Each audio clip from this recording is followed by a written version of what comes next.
ద్వాపర యుగంలో ప్రతిజ్ఞ చేశాడుగా, ఎప్పుడు ధర్మానికి ఇబ్బంది వస్తే అప్పుడు నేను అవతారం తీసుకుంటానని. మరి కలియుగంలో ఎలా చంపాలి అంటే శివుడు ఒకడు విష్ణు ఒకడు కాదు.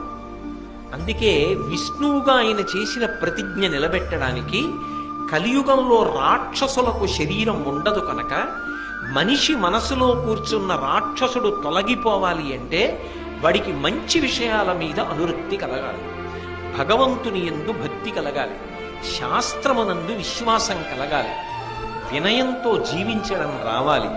ఇవి రావాలి అంటే తాను కష్టపడినా సరే ఒక గురువుగా వచ్చి ప్రబోధం చెయ్యాలి.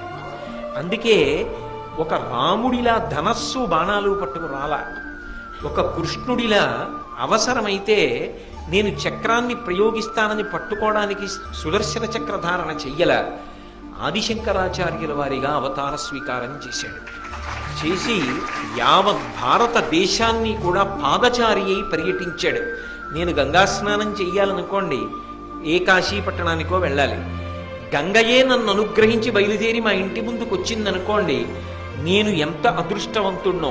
అలా భగవంతుడే గురువు రూపంలో ఉండి అన్ని చోట్లకి తానే కదిలి వెళ్ళాడు. శంకరాచార్యుల వారి రూపంలో వెళ్ళి అందరికీ కూడా జ్ఞానప్రబోధం చేసి మనుష్యుల మనసులలో ఉండేటటువంటి రాక్షసులందరినీ కూడా తొలగించాడు.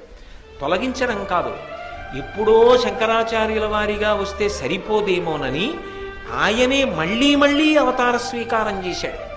అసలు నిజంగా నేను చెప్పాలి అంటే ఈ దేశపు గౌరవం అంతా ఎక్కడి నుంచి వచ్చిందో తెలుసా? గురువుల వలన వచ్చిన గౌరవం.